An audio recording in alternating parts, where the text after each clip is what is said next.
Welcome to my YouTube channel Urmi's কিচেনে। আজকে আমার রেসিপি আলু, কচু, বেগুন, চিংড়ি মাছ দিয়ে ঝোল।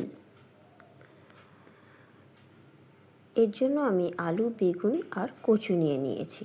চিংড়ি মাছ ভাজা আর পেঁয়াজ একটা মিডিয়াম সাইজের কুচিয়ে নিয়েছি। কচুগুলোকে খোসা ছাড়িয়ে আধখানা করে কেটে, আলুগুলোকেও এরকমভাবে 4 টুকরো করে কেটে, বেগুনগুলোকে লম্বা লম্বা করে কেটে কুকারেতে সিদ্ধ করে নিতে হবে। আলু কচুটা দিয়ে কড়াইতে সর্ষের তেল দিয়ে বেশ খানিকটা ভালো মতন গরম করে নিতে হবে।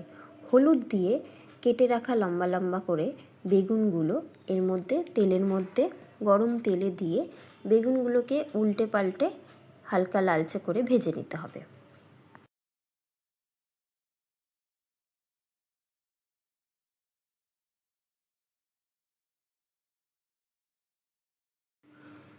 বেগুনগুলো এক পিঠ ভাজা হয়ে গেছে, অপর পিঠ উল্টে দেওয়া হয়েছে।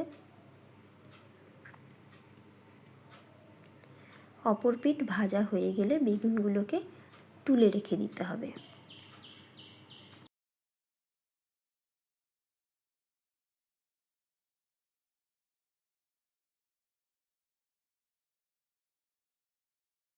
এবারে ওই তেলের মধ্যেই গোটা জিরে 1/2 চামচ ফোড়ন দিয়ে দিতে হবে, আর একটা কাঁচা লঙ্কা, অর্ধেক টমেটো দিয়ে হলুদ গুঁড়ো দিয়ে টমেটোটা আর লঙ্কাটা তেলের মধ্যে ভেজে নিতে হবে।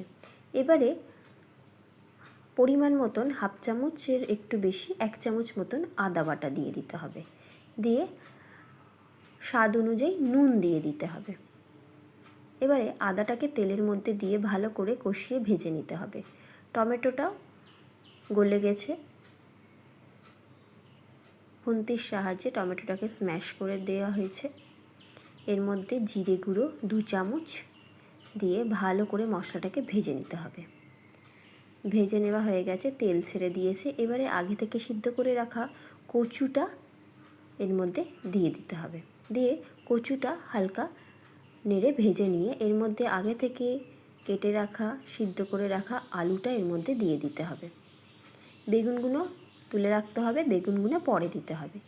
আলুটাও ভালো করে একটু হালকা এই তেলেতে মশলার সাথে কষিয়ে নিতে হবে। কষিয়ে নিয়ে এর মধ্যে মিডিয়াম সাইজের পেঁয়াজ কুচি করে রেখেছিলাম সেটা এর মধ্যে দিয়ে দিতে হবে। দিয়ে এবারে ভালো করে পেঁয়াজটাকে ভেজে নিতে হবে, কষিয়ে নিতে হবে আলু কচুর সাথে। লঙ্কার গুঁড়ো, স্বাদ অনুযায়ী চিনি দিয়ে দিতে হবে, দিয়ে ভালো করে আবারও কষিয়ে নিয়ে এর মধ্যে পরিমাণ মতন জল দিয়ে দিতে হবে।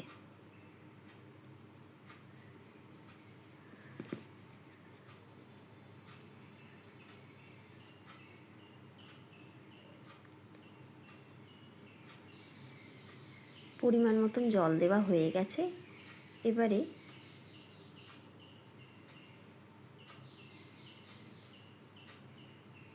একটু ফুটে গেলে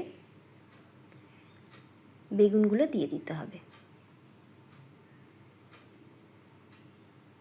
বেগুনগুলো দেওয়া হয়ে গেছে। এবারে আগে থেকে একটু কালারের জন্য লঙ্কার গুঁড়ো দেওয়া হয়েছিল, এবারে একটু কালারের জন্য কাশ্মীরি লঙ্কার গুঁড়ো দিতে হবে।